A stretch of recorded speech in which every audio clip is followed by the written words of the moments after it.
Well, hello and welcome to ILoveGay today. And we are in the world of health, and we're here with Dr. Scout in Providence, Rhode Island. How are you? I'm doing great, thanks. A little recovering from Pride Month. Boy, that was big. Was that as big for everybody else? Is it? Oh, yeah, it was just Yeah, different than previous years, huh? I agree with you. It was intense. And I think part of the intensity was that they learned so much over the last year in the world of like going virtual and doing so much so that there were so many panels and discussions and everything that were kind of, you were finding them on LinkedIn and all throughout, all online. But there was just, it was a powerhouse. I was inundated. I didn't know which ones to pick. Well, I also think in the health world, seeing so many of the corporations like reach out and actually do something, Yeah. the health world's kind of like, oh, maybe we should too. So we were getting our phone, quote unquote, was ringing off the hook. So it's like, okay, could some of you actually talk to us before Pride Month, please? And we hope all of you do after. Well, of course, your phone was ringing off the hook because during Pride Month, you guys, that's kind of one of the reasons we're here. But this whole story came out. It's called Ending the Invisibility. But you brought 180 different organizations together to kind of sign on the whole idea of LGBTQ health data collection. And tell us a little bit about that. Well, yeah, I'm part of several different national kind of collections of LGBTQ groups, the Federal Policy Roundtable, the data collection group. And I feel like we were hustling day and night to respond to all these federal information requests and meetings, a meeting with the White House or meeting with, Assistant Secretary of Health. And in all of them, we were always saying data, data, data. Yeah. So I think like the second week of Pride Month or something like that, we realized we should really put this somewhere publicly so everybody can see that all these organizations are saying data, data, data. And so we had actually some experience with the COVID letters as we did a bunch of COVID co-sign letters and put it out to the same group. And then, expanded from there, and 180 organizations signed on to say, stop just flying a pride flag. If you really care about our health, collect health data. And that way we can just say to outside organizations, look, you probably have never even heard of some of these queer groups. Yeah. And all the ones you have heard of are on this. So you can't ignore the fact that we really agree about this point. So, time to step your game up. Yeah. But I mean, it was amazing that you guys are kind of unique in that you were instrumental in bringing together all these organizations. I mean, it really seems that you work kind of as in a strong partnership with whether it was Centerlink, Howard Brown Health, and so forth. And that was it was nice to see. I really am always grateful whenever you get the kind of relationship where, you reach out to, someone at Centerlink and they're like, absolutely. Or, you reach out to Fran at the Equality Federation, they're like, absolutely. So, I appreciate those relationships. And I think they make anything that any one of us says that much louder. Because, like I was saying earlier, we're never usually the most influential people in the room. But when we kind of show how much we collaborate and how much we work with each other, at least we can, make our voices louder and hopefully more successfully heard. Yeah, no, well put. And then at the end of the month, though, then after all this, and I was excited to have you guys on the show, but then I see this LGBTQ cancer survey, and that was even bigger news. Right. Yeah, we actually, again, I feel like I'm honored to have been able to, participate in this 2,700 cancer survivors. Yeah. Step up and said, let us tell you about what it was like for us to go through cancer.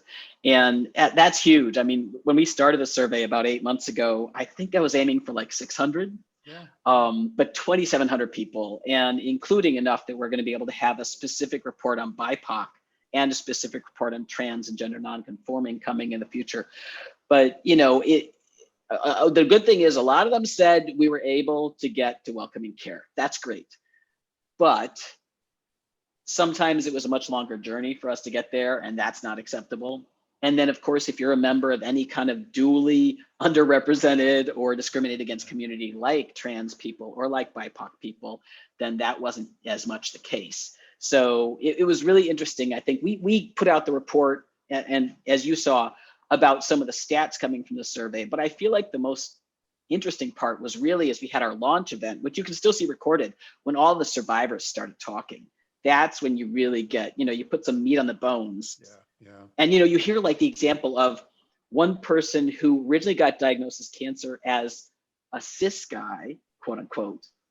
But then as soon as the cancer diagnosis came, we realized, bump that, I'm a trans woman.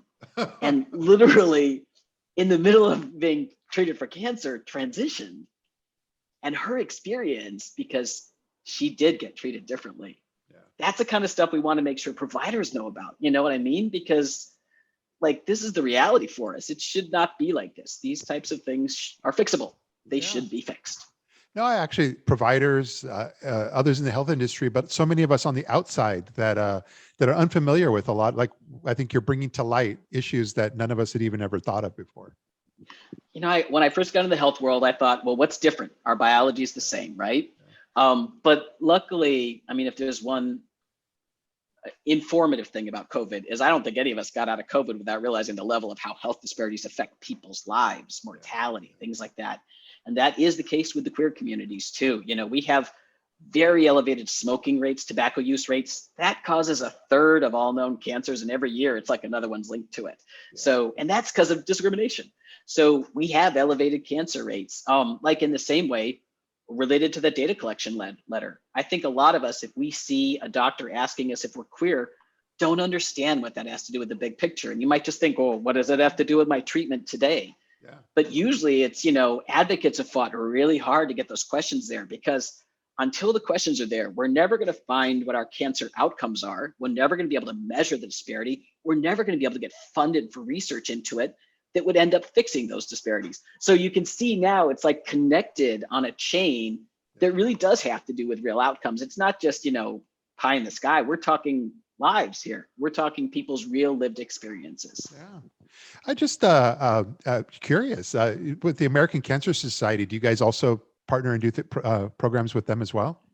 We actually, during this month, one of the things we did was a very interesting training from Maryland Department of Health. And as part of it, we did, as we usually do, this is how to use unexpected pronouns, things like they, them, Zer, stuff like that.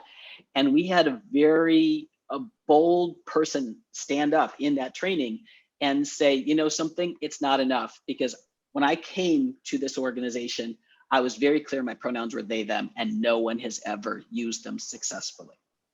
So, and I really respect them for saying that in their work environment. I mean, that's the kind of heroism that, you know, you honor. But right after that, we had a meeting with American Cancer Society as they were talking about wanting to do more. And we had the idea, we're like, you're right, you need to have more training in how to use things like they, them as pronouns, because just giving you, you know, 5 minutes on it in the middle of a larger training isn't enough. It's something we should self-study on a little bit more. We should practice. We should have real discussions about, you know, we should have, you know, do those practice dialogues about they, them, things like that until it gets more natural. And so we came up with the idea that having like a self-study webinar on that, only for the people who want to do it, who want to learn more and get better in these skills for health professionals, would probably be really valuable. We floated that to American Cancer Society and they were 100% in. So now they're like, you know, when are we going to put this together? So it's going to be a co-branded thing between us and American Cancer Society, again, for health professionals, or honestly, anybody. So if you, you know, have like a nibbling, right? A non-binary, you know, a nibbling is like a niece and nephew, the non-binary word.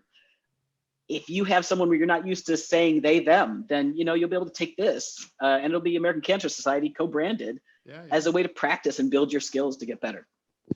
It's wonderful to see that, truly. So that's why I said at the beginning, it's like you guys have really kind of exemplified what it's like to work with others. And so I think we love collaboration. Yeah, right? This community needs more of it. So no, this is amazing. And mostly I'm just glad that you're able to take a few moments of your time and kind of share a little of the story of what you guys have been up to. And it seems like there's going to be some great things we could talk about here in the coming year.